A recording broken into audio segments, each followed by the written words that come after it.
So welcome to the 9th session in the RIMS Australasia Virtual Risk Summit. I'd like to begin with a welcome to country. So I acknowledge the traditional custodians of the various lands on which we work today and the Aboriginal and Torres Strait Islander people participating in this session. I pay my respects to the elders past, present and emerging. And for me, it's the Wurundjeri people that are the traditional custodians of the land that I am today. So thank you to everyone that has attended the sessions so far. On behalf of the RIMS Australasia board, I hope that you've enjoyed the sessions and found them insightful. We've had a great week so far. We have this one and 3 more to go. So we couldn't have held these sessions without the support of our sponsors. So we sincerely thank all of these organisations for their highly valued support.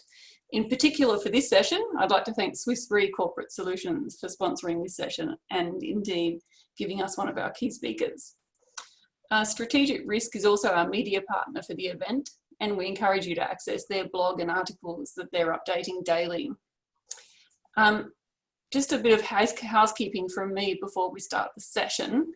I'm sure by now that you're all very familiar with Zoom and how it works and the housekeeping associated with that. We've spent most of this year on Zoom and Teams meetings and various other formats, but just some features that we need to be mindful of for the session. All cameras and microphones except for the presenters have been turned off. So if we could just keep it that way to avoid disruption and noises. We will be using the Q&A function, which you can find at the bottom of your screen to ask any questions. And please type your questions there and then we will attend to those in. We'll leave 10 minutes or so at the end of the session for Q&A time. The summit is an approved activity by NIBA and ANSIF. For those that are members of these 2 organisations, you'll be emailed a certificate for CPD points at the end of the sessions. And all the sessions and slides for the previous sessions and this one will be available on the RIMS Australasia website. And please be mindful that the sessions will be recorded and just distributed at the end of the sessions. Now on to our 2 speakers, neither of which really need an introduction from myself. First up we have Stephen Higginson, who is Swiss Re Corporate Solutions Head of Customer and Distribution Australia and New Zealand, and he has been in that role since 2014. You will no doubt remember Steve from previous RIMS conferences, and the energy, the breadth of knowledge and the insights he provides are certainly memorable. Steve has spent 40 years in the insurance and reinsurance industry and has worked in Singapore, London, Ireland, Australia and South Africa.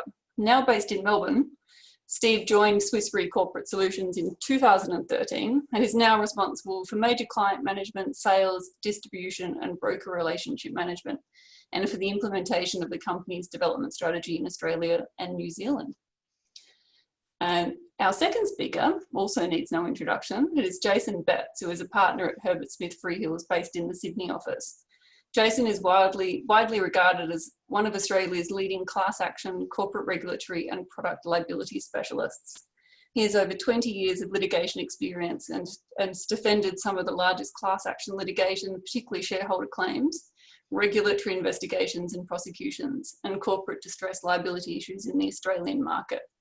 Jason has also acted in the majority of Australia's largest class actions, including major securities and product liability litigation.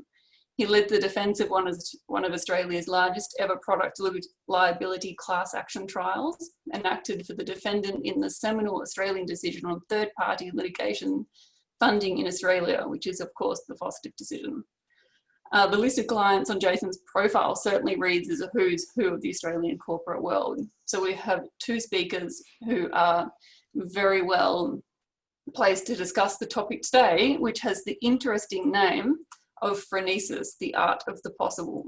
So I will hand it over immediately to Jason and Steve, who will introduce the topic for what I'm sure will be a well-considered and lively and thought-provoking discussion for today's session.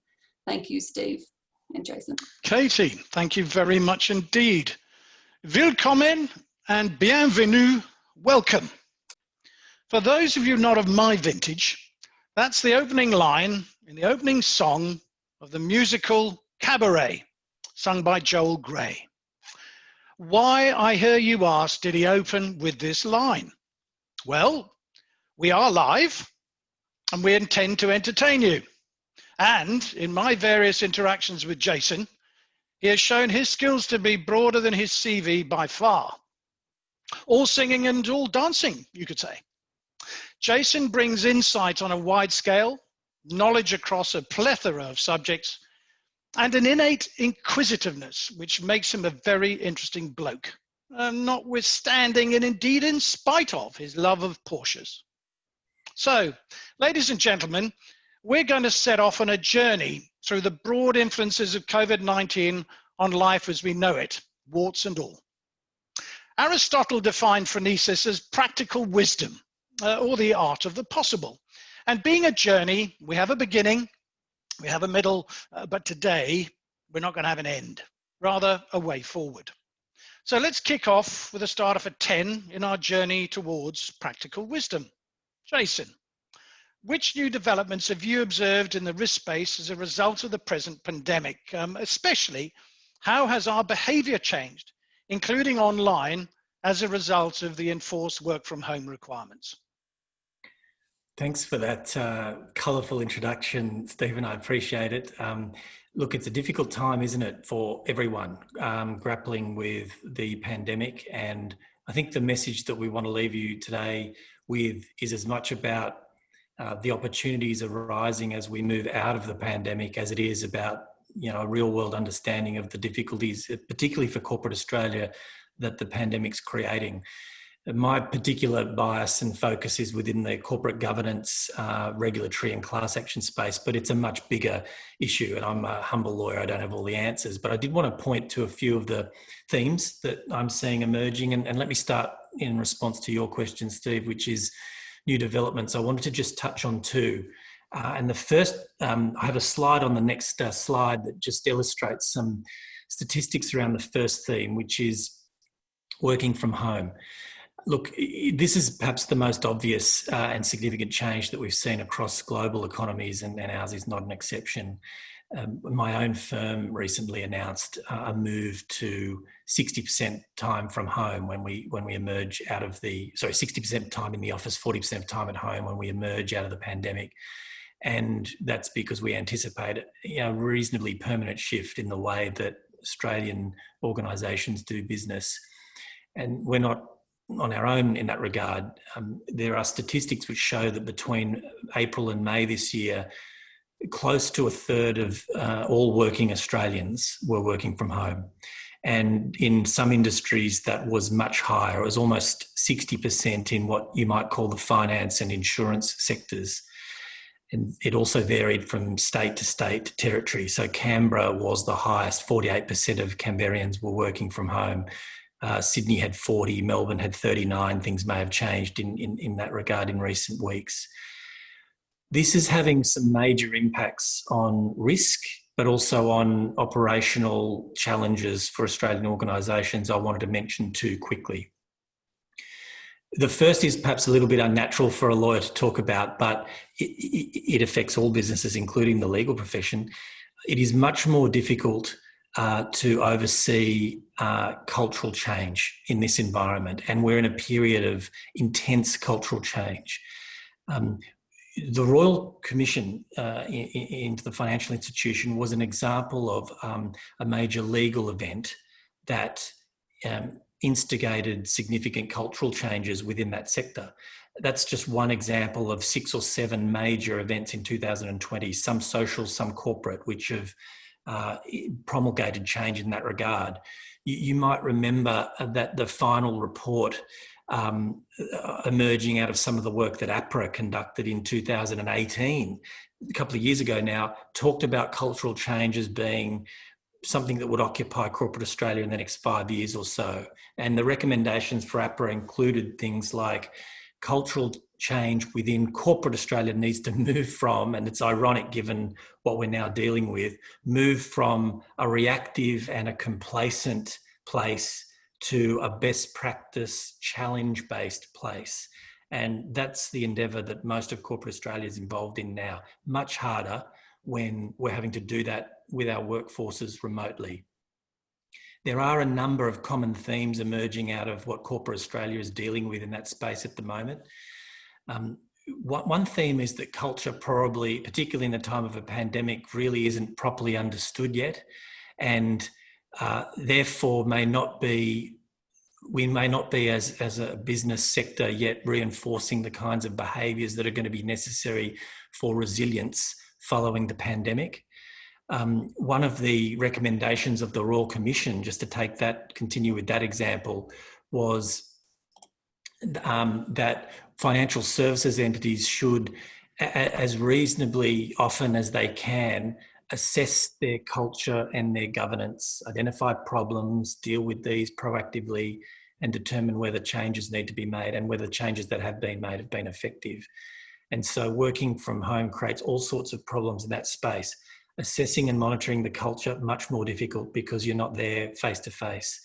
Identifying where there are risks within the business, much more difficult, not only because it's harder now to exact governance over processes and systems, but the types of risks that are challenging businesses now have changed dramatically from what they were 6 months ago.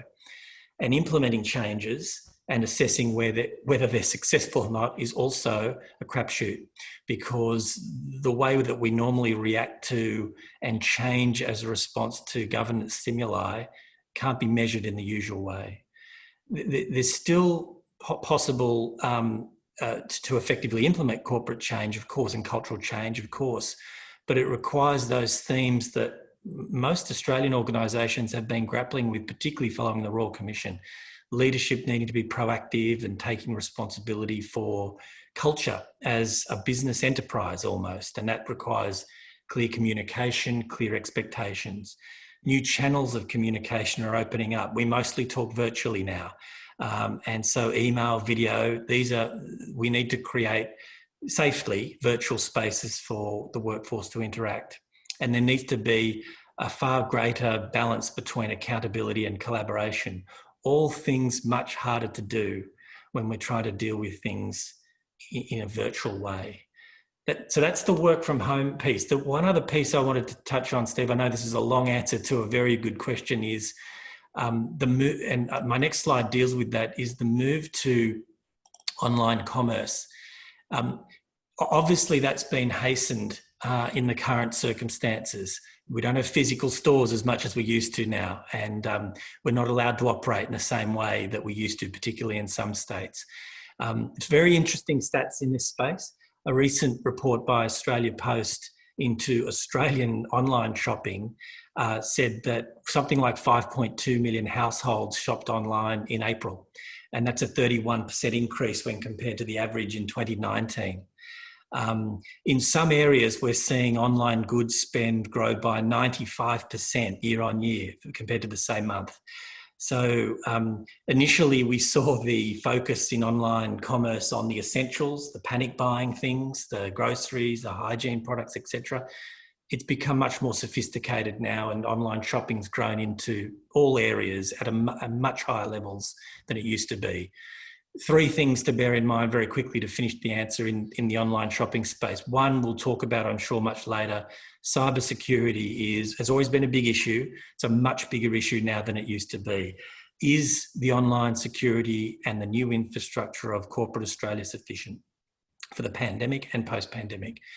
Fraud and scams, the risk of credit card fraud, phishing, malware were all already prevalent. We're now in a heightened environment for risk in respect of those matters. And lastly, identity protection, personal data. How is customer data being handled and secured? These questions were important. They're now crucial for businesses trying to, I guess, use the pandemic and see it as an opportunity to grow and expand as we come out of it. Oh, absolutely. And it's been a fascinating 6 or 7 months seeing the growth in certain industries and the complete dearth in others. And it'll be interesting as we chat through the next few minutes, Jason, as to how long-lived and long-lived we think that may well be. But now, if we can move to the next slide, please, onto the well-trodden path for which you are rather well known, which is class actions. And you can't talk class actions unless you talk litigation funders. So let's see if we can bring everyone up to date. As the slide shows, there are a number of COVID-19 related class actions underway. Everyone's aware of that. At the same time, the federal government is moving to regulate litigation funders, classifying them as managed investment schemes and subjecting litigation funders to greater regulatory oversight. There is a parliamentary inquiry looking, amongst other things, at the transaction costs in a class action. There's also, of course, Jason, the recent case Ingram Superannuation Fund versus Ardent Leisure Limited, where the plaintiff's attempt to access insurance documents was rejected. So, interesting times. Where to now? Yeah, the litigation environment in Australia was sophisticated before the pandemic. I'm expecting that it will become a far more granular and complex beast as we emerge from it, as we enter into the new normal. I guess it's useful to deal with that topic in two ways. Firstly, to talk a little bit about the specific COVID-19 type litigation that we're seeing, and then maybe talk about some of the other areas of risk that are emerging. As you said, the specific COVID-19 areas are well known, but they're attracting a lot of media. I should say, to pick up your important theme, class action litigation is really, it's an entrepreneurial search for real estate. It's and I don't say that pejoratively. Those that promote class actions are looking for areas in which an economical vehicle might be pursued that brings relatively low value claims together. So it's wrong, I think, to think of class actions as shareholder-based, consumer-based, environment-based, cartel conduct-based. It's a process that, like water, drips into every crack. So it's not unusual that you would see COVID-19 specific class action litigation.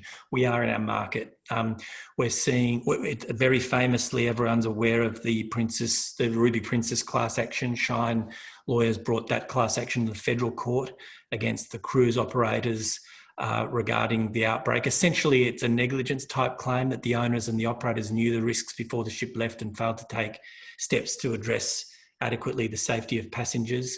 That flowed, as class actions often do, from an inquiry. So that followed the New South Wales Special Commission of Inquiry and the 315-page report by Brett Walker SC, which made numerous findings about those circumstances, and a class action followed. We're seeing several aged care class actions across the country. With most recently the Epping Gardens class action in Melbourne, which is against Heritage Care, brought by Carbone lawyers alleging negligence in the handling of the pandemic within that facility. That's one example of many within the market at the moment that are of that species. We've also seen very famously a class action brought against the Victorian government over the quarantine program by Quinn Emanuel, their class actions against the state over its allegedly negligent handling of its hotel quarantine program. And that's seeking compensation for businesses which have suffered loss due to things like closures, and potentially covers everyone who may have suffered some form of income loss during the stage 4 lockdown in that state. A very ambitious and widely cast class action, but it's the kind of claim that directly relates to these kinds of events. So it perhaps goes without saying to a sophisticated audience like this, but there's a significant heightened risk specifically related to the management and response to the pandemic, which we're seeing now. That'll be temporary. This is the second part. What will we see moving forward? What other areas of risk are arising? I like to break them down into a couple of buckets, and I'll be brief here. Bucket one, consumer protect. These are just ways I've defined them. You can think about them in all sorts of different ways, but consumer protection claims. We're going to see, particularly with the move to online commerce, much more regulatory and class action focus around consumer protection type claims. We've already seen the ACCC release guidance for consumers and businesses regarding the simple stuff, cancellations caused by COVID-19 restrictions, noting that it can be a complex issue, and the ACCC is alert to any instances of unfair or unconscionable conduct. But that's already one area where we're seeing heightened regulatory consumer risk. Securities claims continue to be 45% of the class action environment. We won't see any lessening of those kinds of claims in our market. We know that, and I'm sure we'll talk about this, that the federal government's recently modified the continuous disclosure regime to provide some temporary relief in respect of guidance given by listed entities. It modifies the normative standard from a reasonable person test to a recklessness or negligence test. We can talk about whether that will be effective, but I don't predict that's going to have a seismic impact on the rate and frequency of commencement of securities claims. That's bucket 2. Bucket 3, a breach of contract. It sounds trite and perhaps a little old school, but one thing that the unprecedented nature of the pandemic is showing is we're seeing unprecedented measures and impacts on business as a result of the business disruption that's arisen. People have been severely restricted on their movements, and that's severely restricted supply chains. And how loss or liability is to be apportioned and whether parties can rely on force majeure clauses and the whole 9 yards it's tricky areas. And when we talk a little bit about opportunities in this space, that's one we should focus on. Insurance is another bucket. There will likely be an increase in insurance claims going forward, particularly with business interruption insurance. That'll impact premiums and insurers' bottom lines. We're already seeing an increase in disputes and test cases, in fact, in the US and the UK regarding coverage for pandemic-related issues. And Australia's followed the Insurance Council of Australia and the Australian Financial Complaints Authority commencing proceedings to test whether certain infectious disease exclusions in business interruptions cover apply in the COVID-19 environment. And the last bucket I want to touch on is an important one, employment. There are a range of areas of potential risks with the rapid changes that we're seeing at the moment. The implementation of government support with the JobKeeper and JobSeeker payments, which extended out to March next year. The implementation of redundancies and standing down employees, all areas of significant risk. And the changing pay and working arrangements with many businesses, including law firms, changing the pay and hours of employees. All of that creates a fertile territory for litigation, in particular class action litigation. All of those buckets affect individuals across a wide interface with relatively low value claims. Well, Jason, interesting times indeed. So within this context where there's all this pressure in the legal environment, we've obviously got the consumer at the foundation point of all change, I suppose, as it's the general population. Let's now have a look at how COVID-19 has caused a shift in government and regulators' positioning and approach. So could you firstly give us a flavour, pun absolutely intended, of the implication of Justice Perham's Wagyu and Shiraz decision? Sure, that's a good segue, and yes, I can. So we are seeing our regulators adopt refined positions as a result of the pandemic. Let's start with ASIC because that's where you started. A couple of things with ASIC. We know that in June, ASIC released their interim corporate plan, which sets out their priorities going forward to tackle COVID. I won't go through them today, but they include things like maintaining the financial system resilience and stability and supporting Australian businesses. So I mention that because Wagyu and Shiraz, that case is possibly an example of their refined posture. In late July, ASIC confirmed it would not appeal the June full federal court decision, which rejected ASIC's allegations that Westpac in that case had contravened responsible lending provisions put in place after the GFC. Why? ASIC at least pointed to what they called the economic struggle, to use their language, arising from the international coronavirus crisis as a reason for its decision not to pursue that any further. They noted that they were mindful of the impact of the time and resources required to resolve the matter in the current challenging circumstances. So they resolved to change guidance and not to pursue that case further. And that attracted a range of political responses, but it's one example of the regulators' focus and priorities changing. They're not alone, of course. Let's talk about APRA for a moment. APRA's issued, in my words, a warning to the boards of the financial institutions in Australia that it expects dividends paid at the bank's interim results to be materially reduced due to the effect of COVID-19. APRA's statement to the banks and to insurers essentially noted its expectation that it would be prudent to reduce dividends during the crisis and that returns should be paid essentially to shareholders in a reduced format to encourage further investment and to support APRA's belief that the Australian banking system is in a position of some strength compared to Europe, but needed to be, austerity needed to be exercised. So what are they proposing? Again, setting a cultural tone, setting a regulatory tone. They're proposing that banks offer shareholders a discounted dividend reinvestment plan to enable payouts to be reinvested and to help banks boost their capital. So again, another example of a regulator changing its focus to accommodate the new reality. And I don't think that's just a pandemic specific change. I think we'll see that kind of shift in their paradigm continue as we emerge out of the pandemic. While we're dealing with those regulators, it would be wrong of me not to mention that something about industrial relations, because it impinges upon the regulatory space. There's a really hard question that the pandemic's raising in that space.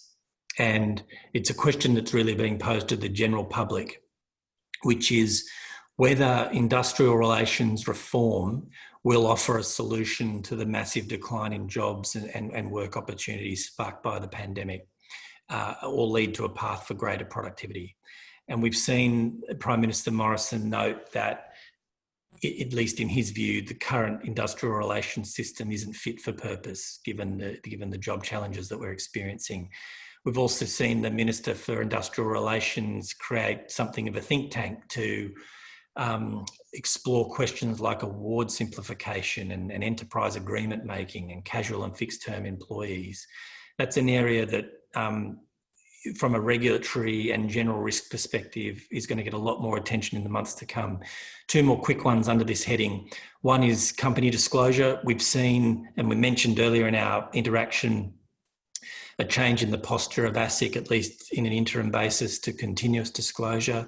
It may be those interim reliefs are made permanent. Time will tell. As you said, there's an ongoing parliamentary inquiry due to report at the end of the year, which will touch upon that. ASIC will have a view, as will the Australian Law Reform Commission. One thing to mention, though, is that the ongoing growth and threat of shareholder class actions is placing an increasingly sharp lens on the operation of our continuous disclosure regime in this country. And again, I don't say this pejoratively, but the hard question we need to answer is how much of our continuous disclosure regime is protecting the market and causing it to be fully informed through sanction and regulation? How much of it is a launching pad for third-party litigation funders to obtain profit? And while that's legal, there's a policy debate to be had about whether we've got the balance in this country right. And the last one, insolvent trading. We've seen the federal government announce a temporary relief for company directors in that notoriously tough insolvent trading law area. And that was intended to make sure companies have the confidence to continue to trade through this environment. What does it mean for directors? The temporary relief of their duty to prevent insolvent trading concerning any debts incurred in the ordinary course of business. It doesn't mean relief for dishonesty and fraud, but it's a measured reaction to the difficult experience that we're having in corporate Australia. The Morrison government's extended that out to 2021 in a bid to prevent further job losses, and we'll see if that has the economic impact that's intended. Brilliant, as always, Jason. Very informative and thorough. Let's just go back a little bit, but also stay in the context of the regulator. Go back a little bit into the discussion we were having a little earlier about the work from home environment. Probably the biggest shift, most obvious shift that's occurred in the last 6 months. How do you see employers and regulators dealing with the firmly expected reality of the new normal being a significantly increased work from home workforce? Yeah, it is the big question. I can't emphasize enough. It sounds trite to talk about work from home as the new reality, but I can't emphasize enough how impactful it is. I mean, I'm fortunate enough to be able to do that. There are some in our economy that cannot. You know, we're experiencing recession conditions.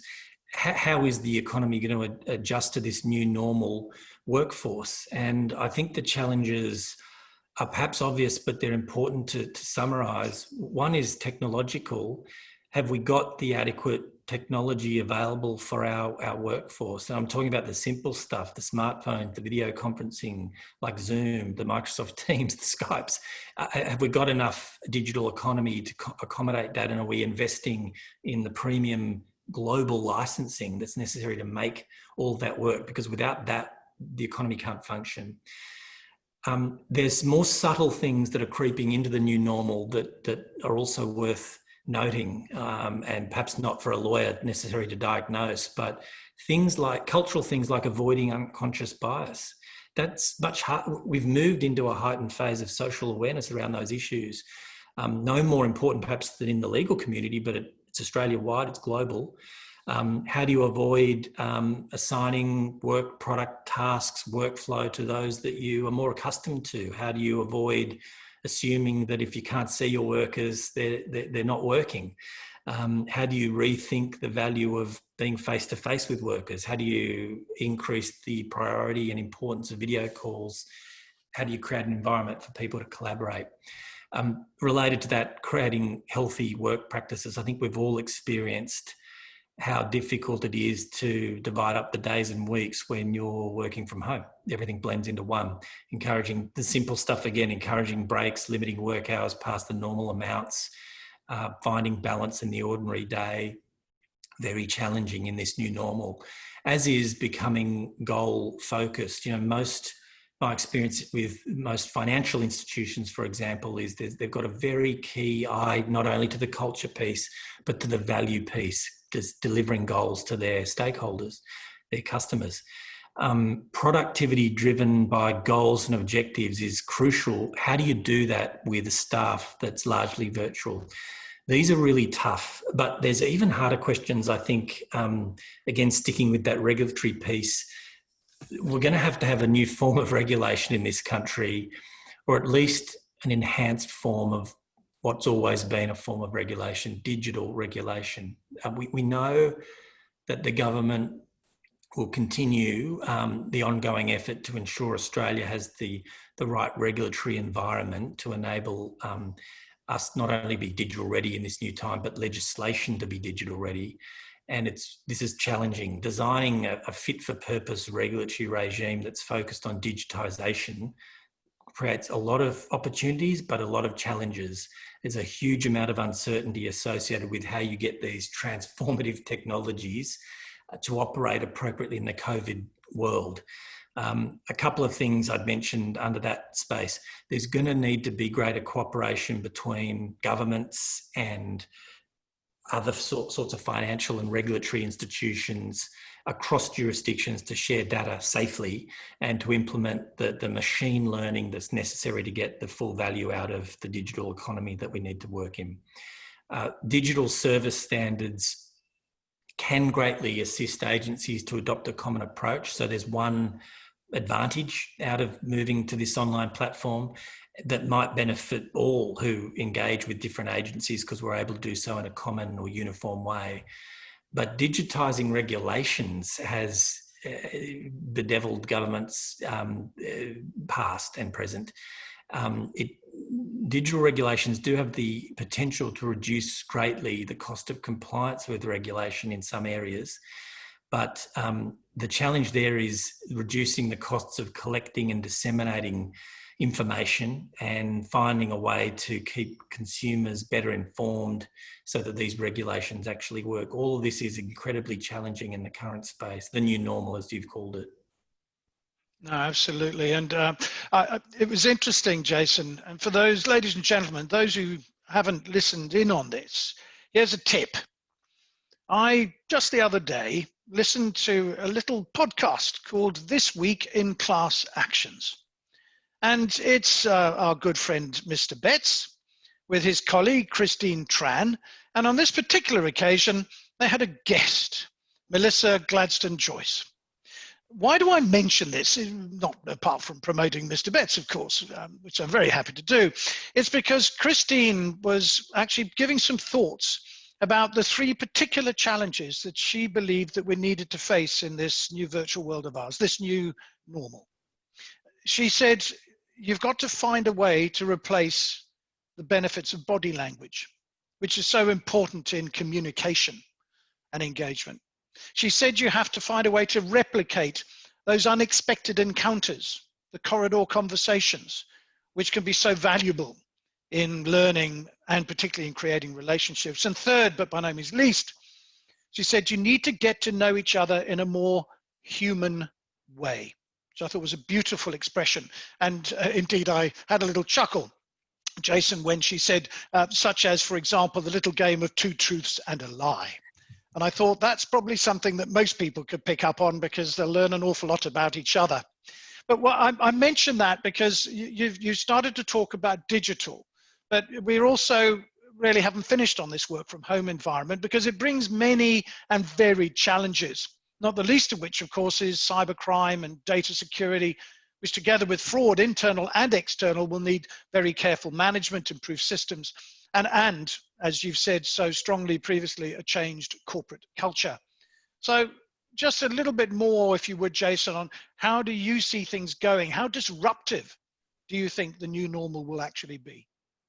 Yeah, it's a great lens to put over it, Steve. I think the digital and cybersecurity realm has been given a real boost. I don't say that ironically, by COVID generally. And this is an area of significant opportunities. There's so much doom and gloom at this time, but this is one area where opportunities do arise for those looking to capitalise on consumers and regulators' new interest in the digital economy. And you only have to see the difference between being successful and unsuccessful in this space by what's happening with Facebook, Amazon, Apple, Netflix, Google. They're all experiencing challenges in this space. That they're arguably some of the most important enterprises in the global economy now because of what's happening during the pandemic. I do see, as an Australian risk factor, cyber and data security risk being of heightened importance as we move through and beyond the pandemic. That's perhaps not a particularly brave thing to say. It's been cited as an area of law that would explode in Australia for many years, but so far it hasn't. We have not experienced that explosion. We've had about 1 serious data breach class action so far, which resulted in by class action standards, relatively modest settlement. Throughout this pandemic, malware and phishing and ransomware attacks have definitely been on the rise. There's a report that I read recently that says that phishing attacks detected by one provider's network were up almost 700% to the end of February. 700%. The most highly publicised examples everyone will have heard of. We know that in recent media has reported on Toll Logistics Group. They experienced 2 ransomware attacks this year, the first causing several months of disruptions. Another law firm, a global law firm, was hit with a ransomware attack before the pandemic, 2017, which caused all their communication systems to go down and required them to wipe and rebuild almost 7,000 PCs worldwide. So this is real and it's heightened during pandemic conditions. Whether cyber and data breach litigation does precipitate in Australia in a mainstream sense, I think will depend on a couple of things. One is whether courts and lawyers can settle an appropriate way to value the loss associated with data breach. That's been a challenge that the law hasn't fully been able to grapple with to date. Our case law, set on traditional common law principles, doesn't do well when it comes to valuing data breaches and their consequence. And the second thing is whether data breaches cause sufficient damage to justify legal action. For example, we may not see many consumer-led actions because there's already relatively significant high level of consumer data protection in this space The question is, will we see it on a national or global level in a way that warrants significant class action or other litigation? Even if cyber and data breach litigation never reaches the predicted levels, there will be legal and regulatory consequences associated with the increasing cyber threats, besides the obvious effects on a company's reputation, which are obviously sometimes even more important than the legal effects. We know that the Office of the Australian Information Commissioner has powers to enforce the Privacy Act requirements. That includes monitoring companies' compliance and applying for breaches of civil penalty orders and injunctions. So the legal machinery exists. The Australian privacy principles that entities have to comply with require entities to disclosing personal information across borders to ensure that the recipients of that information comply with certain privacy principles. We know that this is particularly topical, that companies with valuable IP or with other information that might be deemed by the Australian government as sensitive or important are likely to have greater levels of difficulty obtaining permission from the Australian government to allow foreign investment, especially from China in the currently politically charged environment that we're in. So that's a very quick survey of sort of the cyber security dimensions, which I think are very real and really only scratches the surface. Thank you, Jason. So look, Mr. Betts, we've had a pretty good look at the challenges posed by the present circumstances. Let's move, as you know, I always look to do, to the flip side of the coin, opportunity rather than challenge. And to set the scene, I'd like to quote from Hilary Sutcliffe. And she said as follows: "The World Economic Forum's Great Reset Initiative seeks new ideas in order to use this unique moment in history provided by the disruption to economics, politics, and our everyday life to catalyze a new approach to how our societies are run." She refers to 4 key building blocks: change our mindset, create new metrics, design new initiatives, and build genuine connection. Your thoughts, please. Yeah, this is the best topic, I think, for last, because I think that whenever you've got a period of intense dislocation, inevitably opportunities end up outweighing the challenges at the end of the day. It's easy to say now, but our experience with pandemics past and with global dislocations past have shown that. There's a bit of a grab bag of, I think, things that can and should be considered now in preparing for legal, commercial and regulatory life after the pandemic. I'm a lawyer, so take these in the context of the legal bias that I bring. None of these individually are bolts of lightning, but when you bring them all together, they probably position people to capitalise on these opportunities. I'll say just this in introducing these very brief thoughts. A bad analogy is when you think about class action litigation, a question I often get is how do you prevent it? And the answer is often there is a level of inevitability about a class action. It's out of your control, the decision as to whether the claim is brought. But success in a class action is who's prepared to do the work to anticipate the risk and have systems in place to respond if the risk arises. Very simple theme that permeates much of corporate Australia's response to any kind of challenge.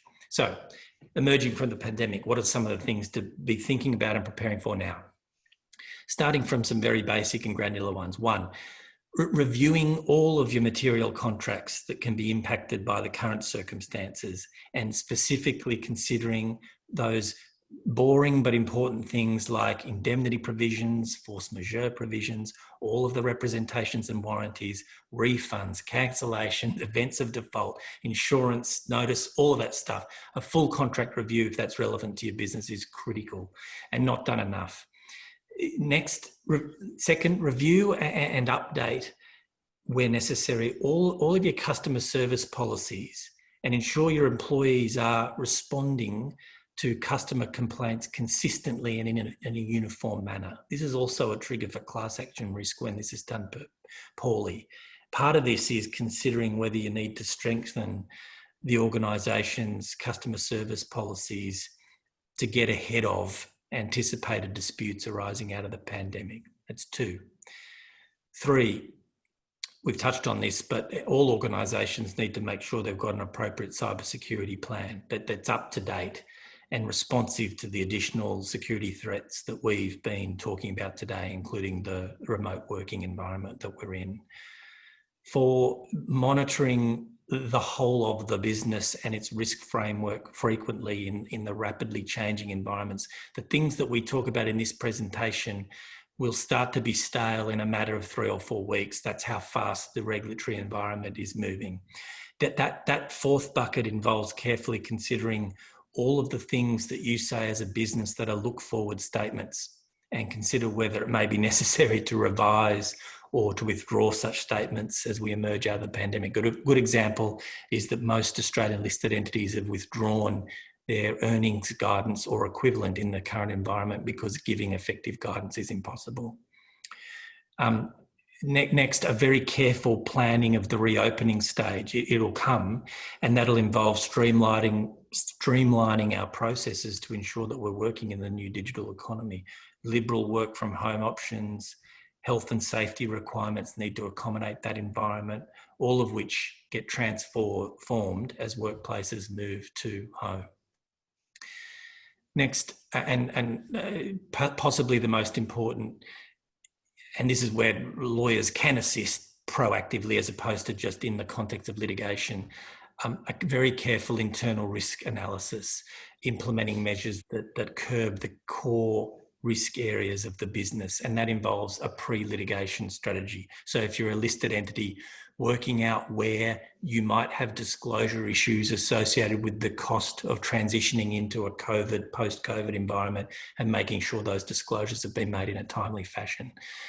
And lastly, but not leastly, a full, and surprisingly this doesn't happen much, a full assessment, a refreshed assessment of all of the current regulatory and compliance obligations that apply. All applicable legislation, orders and regulation have the central repository of those, because we thought our regulatory environment was complex before the pandemic. It's going to be a much more granular regime after, and it's going to be occurring in a virtual rather than real world environment. Now, those aren't bolts of lightning, as I said, but brought together, they actually are a significant piece of work, and there'll be those that invest in that area now, and there'll be those that don't, and maybe that investment is the difference between an opportunity and a challenge in this space. Absolutely, Jason, absolutely. And thank you very much indeed. If we can move to the next slide.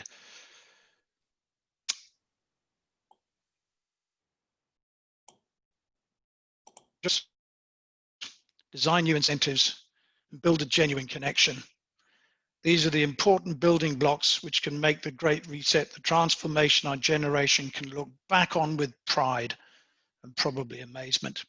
Another quote from Hilary Sutcliffe, and when somebody said it rather well, I see no need to try and change what they've said. So if we can just move on to slide 14 in closing, I'd like to say many thanks indeed as ever to Jason. And I hope everyone's enjoyed his erudition, elucidation, candor, and balanced perspective. Let me sign off on a light note, if I may, with positivity abounding, notwithstanding being a Melbourne resident. I quote again from the musical, in the inimitable words of Julie Garland's daughter, Liza Minnelli, "What good is sitting alone in your room? Come hear the music play. What good's permitting some prophet of doom to wipe every smile away? Life is a cabaret, old chum. Come to the cabaret." Thanks, Jason. Ladies and gentlemen, I hope you've enjoyed this period of time with us. Sorry about the delayed start. It does mean we don't have an awful lot of time left. But Katie, back to you. Thank you, Steve, and thank you, Jason. That was a fantastic presentation and a good discussion that covered a range of topics, both from the sort of the negative risks and then into the opportunities. So there were some very interesting themes there. I've got a few questions myself, but I actually have one from Kevin Bates, who, as you both know, is one of the other board members for RIMS Australasia, and I'll to read it for you via text because I have it on my phone. So he said, entertaining and informative, we expect nothing less from the both of you. Thank you. And question, I worry that innovation is outpacing business and strategy, and that it is in turn well outpacing government and regulators. We risk an Icarus type failure if we are not alive to this. Our government and regulators are neither tooled nor skilled in digital developments to approve or regulate. This could have dangerous consequences. Your thoughts on this? I agree with that observation. Just to kick it off, I think that regulatory change has always lagged behind innovation. That's not a criticism of regulators. They respond to risk as it emerges, and so one wonders how a regulator gets equipped to deal with the new world order that we're moving into. I do think that sometimes the effectiveness of our current machinery is understated, in the sense that there's a transformative piece here with our regulatory and even our legal environments, can be repurposed and retrofitted to meet the new global virtual economy. But I think I don't have an answer to that question, in the sense that I think the challenge that Kevin raises is very real. I do think, though, that the businesses and organisations that are prepared to invest in the kinds of preparedness to respond to the innovation that we're seeing are going to sort of self-immunise almost accidentally themselves from legal risk, simply because they'll be falling into less of the potholes that perhaps those that are not prepared for the emergence out of the pandemic are. Steve, did you want to? No, I think that's probably been rather well answered. Yeah, I've seen the pandemic both called the great equalizer, but equally it's been shown to bring brought to light the fundamental flaws and inequality of the systems that we have. So it's polarizing, definitely. I've just got one question, so if you give me 1 second, I will just bring it up. We've got one from Diva Daniels, who's one of our RIMS members from Melbourne. Thank you, Jason and Steve. Jason, from what you have seen, are many companies prepared for this new normal workforce, particularly in relation to workplace health and safety risks, which I would agree with Diva is one thing that keeps me up at night, actually, the shift to a flexible working arrangement, and if we've fully grasped the risks that entails. Yeah, I have to pay my dues to what I'm seeing in corporate Australia, which is the move to working from home and to a virtual sort of interaction with staff and with customer base has been faster than I anticipated. Law firms would be the slowest reactors to most external stimuli in the economy, and even law firms are moving rapidly to allow their people to work flexibly. I don't think that means, however, that there's an immunity to risk. One thing that we were seeing in the lead up to the pandemic, unrelated to it, was an increase in what I'd call employee relations or industrial relations class actions associated with how organisations were paying and treating their staff. Now, that area is ripe for some further exploration by plaintiffs' law firms and third-party litigation funders, particularly in the space of workplace health and safety, to pick up that good question. Exactly where that, I think the short answer to the question is we're probably not doing enough, because at the moment it's quite hard to define how that risk will materialise. But it sort of emphasises a couple of the key things we've been talking about to date. Remember those 5 or 6 buckets that I was talking about? Industrial relations is a big one in that 4 or 5 buckets. And I think that those entities which are focused on, I'll even say revolutionising the way they deal with their stakeholders and staff, are going to be more immunised to that risk than others. Yeah, I agree. It's 5:30, but in the interest of starting a bit late, I've got one more question, which is a good one. So if you don't mind, I'll go over 2 minutes or so and I'll ask it to you. It's actually from Eamon Cunningham, who's another board member for RIMS, who I'm sure you both know quite well. He said, Jason, your list of possible sources of Australian litigation risk is mind-blowing, which I would agree with him on that. This is, of course, over and above all of the action types currently underway. Overall, is this simply an expected and appropriate response to our individual and collective misconduct, or are we over-regulated, particularly by reference to comparable countries? Assuming you agree that it's the latter, how do we start the debate to review this? Well, it's a really interesting question for this reason. Some would say that the reason that some of these risks are emerging is because we're under-regulated, and we're in the third-party litigation funding space. Others might say we're over-regulated, we're requiring too much, say, in the disclosure space from listed entities. I think there's a big debate that needs to be had in this country about where we want to set the litigation risk dial. At the moment, I fear that the largest section of corporate Australia spends the majority of its time on compliance risk as opposed to entrepreneurial generation of funds for their stakeholders. I think it's a modern day fact of being a member of the board that you're as much a compliance innovator as you are a business innovator. That might not be where we want the dial to be set. Relatedly to the question, we've allowed, and again, I'm not trying to be pejorative here, we've allowed a very sophisticated third-party litigation funding market to emerge in this country. Of all of the class actions ever filed in Australia over 28 years, over a third have been filed in the last 4 to 5 years. And so while there's a narrative in our market that we're having more class actions because actually we've got more misconduct in Australian business, I don't buy that. There's no way that we've had an exponential rise in misconduct, corporate misconduct in Australia. The reason I think we're seeing more litigation isn't the regulation, it's the entrepreneurial litigation. Now, part of what the ALRC and the Parliamentary Committee is doing at the moment is seeing if we got that balance right. Ironically, one way of curbing that excess may be greater levels of regulation around funding.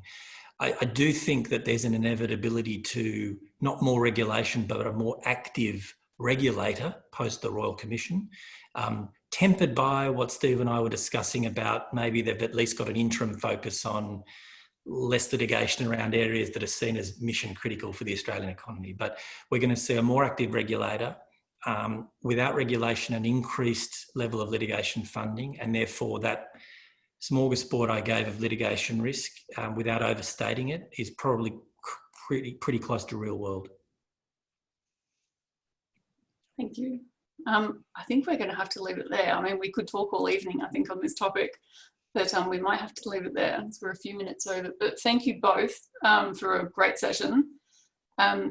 If there are any further questions, then I'm sure we can forward them on and we can post them on our website as we have with other sessions. But thank you, Steve. Thank you, Jason, for a fantastic session and interesting discussion. Thank you, Swiss Re, as well, for sponsoring the session and making it happen. We couldn't do it without our sponsors. So, Steve, on behalf of Swiss Re, thank you very much. Just a couple of other things just before we finish. And also, don't forget to listen to Jason's podcast, This Week in Class Actions, as said by Steve. I'm not quite sure what's frightening is that you have a weekly podcast on This Week in Class Actions. But I will certainly be looking that one up. And Swiss Re actually themselves, in fairness to Jason, I'll dog Steve into it too, has an excellent session of webinars which Steve hosts, and they are available on the Swiss Re Corporate Solutions website. So they are also fantastic, and I'd encourage people to have a listen to those and to have a watch of those as well.